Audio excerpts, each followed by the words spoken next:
Bueno, muy bien, allí escuchábamos el parte médico con un vocabulario muy técnico, justamente por eso tenemos un invitado, para tratar de explicar desde alguna manera a ustedes qué significa todo esto que decía allí.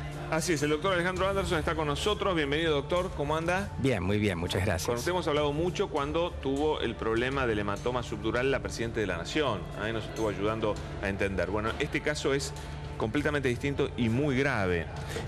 De lo que escuchó, ¿qué nos puede traducir en un lenguaje más llano? Bueno, primero que se trata de un traumatismo de cráneo grave, primero por estar la paciente en coma. Cuando dicen Glasgow 3 en 15, es una escala que mide el grado de deterioro de la reactividad de una persona. Y ese es el mínimo.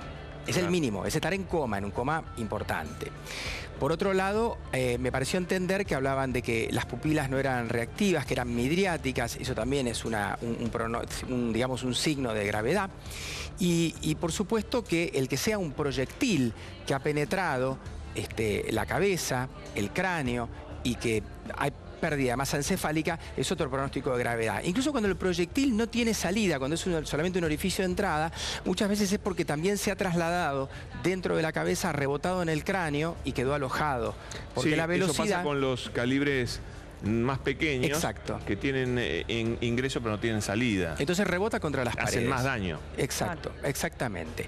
Y bueno, la pérdida de masa encefálica evidentemente que significa una parte del cerebro que no va a cumplir más sus funciones. Por supuesto que cuando se trata de un paciente menor, digamos, de 5 años, tiene mucha más plasticidad cerebral que la que tiene un adulto. Y en ese sentido tiene más posibilidad de recuperación. Pero en este momento estamos en una etapa sumamente grave, donde se juega no solamente la funcionalidad futura, sino la sobrevida. Claro, la evolución, a ver si va evaluando claro, imagínense minuto a minuto. ustedes que hay un gran edema en el cerebro por toda la inflamación. Como la caja donde está contenido el cerebro, que es el cráneo, es dura, es rígida, entonces nosotros tenemos que hacer algo para que la presión allí no suba mucho porque daña las estructuras. Por eso los doctores hicieron eso que dijeron, craniectomía descompresiva. Sí. Sacaron un pedazo del cráneo, ¿sí?, de la parte de hueso, para que el cerebro pueda expandirse hasta que baje en unos días la inflamación. O sea, evidentemente era muy grave la situación y es muy grave. Entonces ahora estamos en un momento muy agudo donde se juega la sobrevida del paciente, porque además cuando el cerebro no funciona adecuadamente, tampoco funciona adecuadamente el tronco cerebral, que es la estructura que está abajo, que es la que regula que uno esté despierto o dormido o en coma, la que regula las funciones cardíacas. Por eso usaron la palabra inotrópicos, que estaba con inotrópicos, son estimulantes del ritmo cardíaco cuando el sistema nervioso por sí solo no puede manejar estas cosas. Ahora, riesgo de vida hay, sin duda. Por supuesto, muchísimo. Muchísimo. Y sobre las consecuencias es como imposible preverlo ahora. Es muy difícil saber, habría que tener una resonancia para ver exactamente el área de lesión. Ellos hablaron de la zona occipital. La zona occipital tiene que ver con el área visual, pero cumple más funciones. Y aparte, como el trayecto de la bala seguramente fue más amplio, deben ser muchas más las estructuras comprometidas. A veces no depende solamente del tamaño, sino de la localización. Y en esto razonamos como los accidentes cerebrovasculares.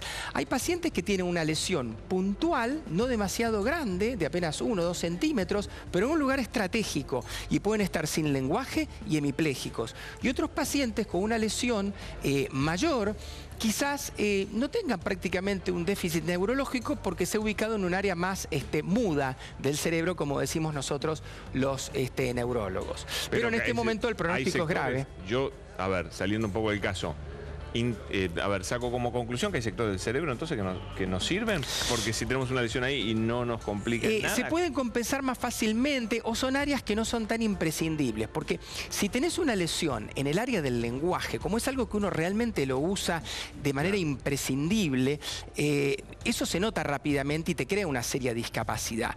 Pero si tenés una lesión en el área que regula tu corporalidad y tu espacialidad, es importante, pero quizás no es tan vital para tu manejo diario. A lo mejor tu conciencia del cuerpo y del espacio se alteró o se destruyó, pero eso no te va a inhabilitar tanto como el lenguaje. Claro. O si tenés una lesión en un área chiquitita como es la cápsula interna y te deja la mitad del cuerpo paralizado, también eso es vital. Es tremendo, pero puede haber pérdida de masa encefálica y que no, porque eso lo vemos siempre en accidentes, pérdida, traumatismo con pérdida de masa encefálica, y que eso no tenga una consecuencia.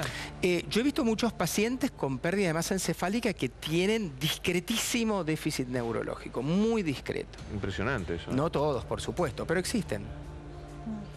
La prioridad ahora es salvarle la vida a esta chiquita. En este momento, en un momento tan agudo, lo que vos tenés que hacer es mantener todas las funciones biológicas. O sea, Sí. estamos hablando de la parte circulatoria, la parte respiratoria. Obviamente que no respira por sí sola, está con una asistencia mecánica respiratoria.